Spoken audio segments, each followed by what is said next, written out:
Umechoka kusubiri ajira ambayo haiji?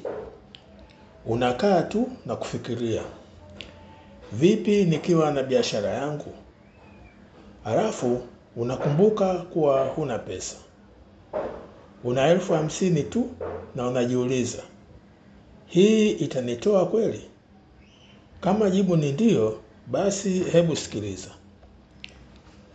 Wamesema unahitaji mamilioni na ofisi ya kifahari ili utoboe kibiashara. Hawa wamekosea. Mawazo hayo yamezika ndoto za watu wengi moja baada ya mwingine. Sasa leo nitavunja hiyo sheria ya hawa jamaa na kukuonyesha fursa za mamilioni zilizofichwa mbele yako. Nitakupa orodha ya biashara 5 za moto ambazo unaweza kuzianza na hela kidogo tu ulionayo.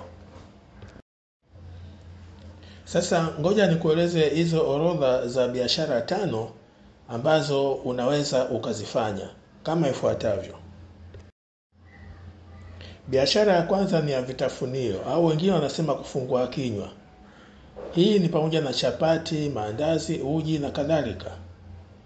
Sasa changamoto ni kuwa kuna wanafunzi, wafanyakazi, madereva, wote hawa wanaamka alfajiri na wanakimbizana. Hawana muda wa kupika hivyo vitu. Hawana muda wa kupika chai. Sasa wanataka kitu cha haraka, kitamu na cha bei poa ili waanze siku. Hapo ndipo wewe unapoingia kwenye biashara. Anzisha biashara ya vyakula vya asubuhi. Halafu anza na vitu rahisi kama vile chapati, maandazi ya moto na uji.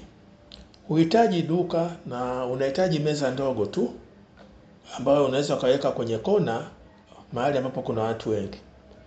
Mtaji wake ni mdogo. Unaweza kuanza na shilingi 30,000 mpaka 50,000 tu. Hivyo utanunua unga, mafuta, sukari, mkaa na kadhalika. Biashara ya pili ni ya juisi za matunda. Sasa tuangalie changamoto.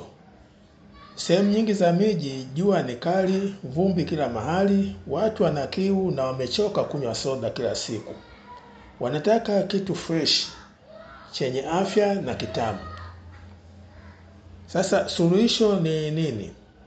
Fungua kiduka cha juisi. Hii biashara inakuwa kwa kasi ya roketi.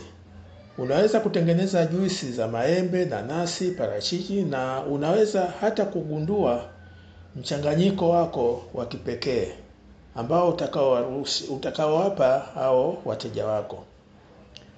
Kuhusu mtaji wake ni mdogo sana. Ukiwa na shilingi 70,000 hadi 1,500,000, hiyo pesa inatosha kabisa. Unaweza ukanunua blender, matunda, vifungashio na hebu nikupe siri. Nenda kanunue matunda moja kwa moja kutoka shambani. Utapata faida mara 2.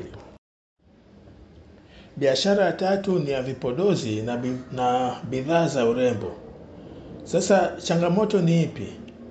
Kila mtu anataka kupendeza, wanawake kwa wanaume. Instagram na TikTok vimefanya urembo kuwa hitaji la kila siku. Soko la lipstick, wanja na losheni ni kubwa mno. Sasa solution ni nini? Anza biashara ya vipodozi.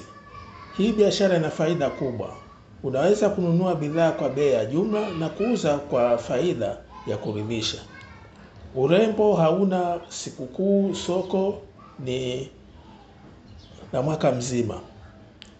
Sasa kuhusu mtaji ni mdogo. Unaweza ukaanza na 100,000 mpaka 300,000. Hela hii itakupa bidhaa chache zinazouzika haraka zaidi.